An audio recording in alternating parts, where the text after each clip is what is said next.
안녕하세요. 정원수 족관입니다. 오늘은 상어 아저씨로 다시 돌아왔어요. 그, 저기, 좀 정리를 하다 보니까 요 모자를 다시 찾게 돼서 오랜만에 초심으로 돌아가는 마음으로 상어 모자를 한번 써봤는데요. 어때요? 강호동 같나요? 또 재밌는 얘기 잠깐만 해드리자면, 옛날에 2001년도에 태국을 처음 갔죠. 한 2년도인가 3년도에 그 슈퍼주니어의 쏘리쏘리가 태국에서 진짜 한 몇 달을 1위를 하고 어떤 쇼핑몰을 가도 그 배경음악이 쏘리쏘리가 계속 흘러나왔던 적이 있어요. 그래서 그랬는데 그때 저한테 어떤 소녀가 나와서 말을 걸었죠. 오빠 혹시 슈퍼주니어 아니냐고. 뭔 소리인지 쳐다봤더니 신동인 줄 알았다는 거예요. 신동은 아니었지만 하여튼 장난을 좀 쳐줄까 했는데 하여튼 신동 소리를 옛날에 들었었다. 슈퍼주니어 신동. 지금 보니까 이제 통통하니 닮긴 닮았네요. 어쨌든 각설하고 지난번에 제가 설명드렸듯이 오늘은 중급자편 내 고기를 내 구피를 어떻게 하면 꼬리를 좀 더 풍성하고 넓게 만들 수 있을까. 사실 이 꼬리 넓은 게 굉장히 중요하고 고기 볼 때도 구피의 꼬리가 찰랑찰랑 이렇게 그 넓은 꼬리가 다니면 되게 매력적이잖아요. 너무 이쁘잖아요. 저는 구피의 그런 매력이 정말 좋은데 그냥 품종 특성상 꼬리가 큰 아이들이 있습니다. 예를 들면 모스코블루나 HB 화이트 이런 아이들은 그리고 또 아쿠아마린 블루테일 뭐 이 정도는 토파즈 이 정도까지는 그냥 누가 키워도 어느 정도 꼬리를 유지하는 품종 특성상 꼬리가 굉장히 좋은 아이들이에요. 그런 아이들 말고 또 그런 아이들이어도 어떻게 하면 꼬리를 좀 더 크고 넓게 만들 수 있을까. 내 가진 고기 중에 물론 좋은 개체를 입양해서 그 혈석금을 해주는 것도 굉장히 좋은 방법 중에 하나인데 그거 말고 내 개체 중에서 어떻게 하면 조금씩 더 그 발전시킬 수 있을까, 꼬리를 더 키울 수 있을까, 디벨롭 할 수 있을까 라는 얘기를 한번 해보도록 하겠습니다. 자, 여기서 제일 중요한 부분은 뭐 좋은 먹이, 그 제가 항상 말했듯이 그 태어나서 2주를 굉장히 잘 먹이셔야 돼요. 2주에서 한 달을 잘 먹여야 균형 잡힌 그런 몸매가 됩니다. 건강하다는 얘기예요. 그거 말고 종어 선별을 오늘 얘기해 볼까 하는데 이 종어 선별이 굉장히 중요한데 보통 그 검은 눈의 경우는 수컷 둘에 암컷 4마리 정도 이렇게 종어를 잡는 경우가 많아요. 검은 눈. 그러니까 하지만 알비노, 알풀이나 뭐 이런 알비노 개체들은 1대1로 잡습니다. 그래서 수컷 둘에 암컷 2마리 정도 이렇게 넣는 게 좋은데 이건 분명 제 기준이니까 이게 정답이라고 말할 수는 없지만 저는 보통 그렇게 한다라고 설명드리는 거예요. 수컷은 누가 봐도 좋은 개체들이 티가 나죠. 근데 암컷들은 어떤 개체를 잡아 꼬리각이 좋냐? 우선은 삼각형이 정확히 떨어진 아이들이 좋습니다. 네, 제가 다시 한번 말씀드려요. 삼각형 정확히 떨어진 아이들이 좋고 꼬리가 큰 아이들이 티가 날 거예요. 근데 여기서 중요한 게 꼬리가 크다고 다 좋은 게 아니고 종어로 쓸 수 있는 게 아니라는 거예요. 뭔 말이냐? 꼬리가 크지만 색상이 진한 아이들. 뭐 색상은 다른 그 요인도 있겠지만 저는 중요한 게 두께라고 생각하거든요. 꼬리 두께. 두께가 진할수록 발색이 진하게 올라오는 경우가 많습니다. 그래서 두께가 두꺼운 아이들을 잡으셔야 나중에 치어를 낳았을 때도 그 수컷들, 치어 중에 수컷들도 발색이 좋고 암컷들도 발색이 좋아요. 그러니까 꼬리가 크기만 하고 발색이 약한 아이들을, 얇은 아이들을 고르시면 나중에 치어를 낳았을 때 이뻐 보일 수 있는데 그 막 꼬리가 잘 찢어지고 뭔가 부족하다는 느낌을 받으실 거예요. 그래서 색상이 진한 아이들. 그리고 여기서 가장 중요한 키포인트. 그러니까 초보자분들이나 이제 브리딩을 많이 안 해보신 분들은 모르는데 꼬리가 삼각형이 나왔는데 정삼각형이면 좋겠죠. 근데 그게 아니라 비대칭인 아이들이 있어요. 이렇게 올라가서 이렇게 먹히는 아이들. 그러니까 삼각형이 아니라 비대칭으로 이렇게 나오거나 아니면 이렇게 해서 이렇게 요만큼 밑에가 먹힌다는 느낌이 있을 거예요. 이런 아이들을 탈락개체라고 생각하시고 이제 뭐 분양을 하시거나 아니면 종어항에서 빼시는 경우가 있는데 이걸 빼지 말아 보세요. 이 아이들도 꼬리를 키울 수 있는 좋은 재료가 될 겁니다.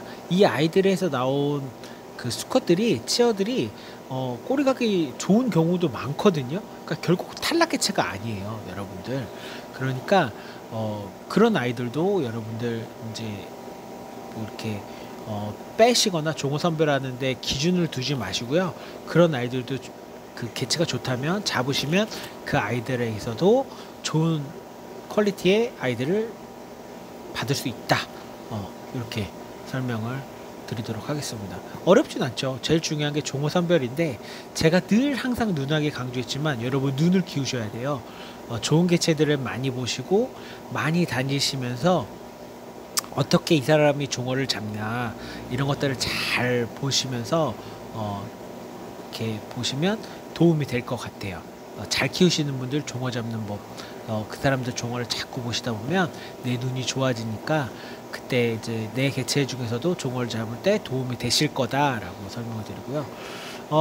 이제 그 6월이 되면 정원 수족관 소식을 얘기해 드릴게요. 6월이 되면 올 6월에는 이번 6월에는 행사를 좀 많이 할 거예요. 그래서 수입도 들어올 건데 이 수입 구피에 대해서는 좀 많이 저렴하게 갈 겁니다. 왜냐면 6월에 그 샤론이 생일이 있거든요. 뭐 사실은 샤론이 태어나면서부터 그 정원 그 수족관 우리 친구분들이 또 우리 손님들이 굉장히 많이 도움을 주셨잖아요. 그래서 뭐 선물도 많이 해주시고 많이 이뻐라 해주시고 했기 때문에 또 그 마음에 보답한다는 의미로 이번에는 좀 행사를 많이 할 거예요. 그리고 구피를 입양하실 때 많이 퍼준다 라는 생각이 드실 정도로 좀 많이 좀 챙겨 드릴 예정입니다.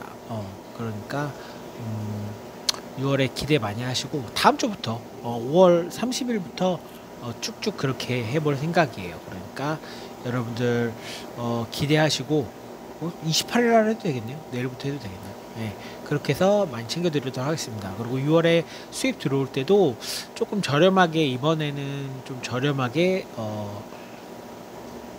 분양을 해드릴까요? 근데 수익 개체라고 해서 저렴하다고 하면 여러분이 생각하는 저렴은 아닐 수도 있어요. 왜냐면 수입 들어오는 단가도 있고 들어오는 부대 비용이라는 게 꽤 있어요. 그렇기 때문에 그렇지만 제 기준에서는 조금이라도 좀 저렴하게 드려볼 생각입니다. 그래서 좀 그것도 많이 기대해 주시고 수익 구피를 찾으시는 분들은 문의해 주셔도 될 것 같아요. 토파즈, 알비노 블루 토파즈, 알풀, 그 다음에 제가 계획하는 게 그 알비노 모스코 블루 스왈로우 요거 지금 추진 중이거든요.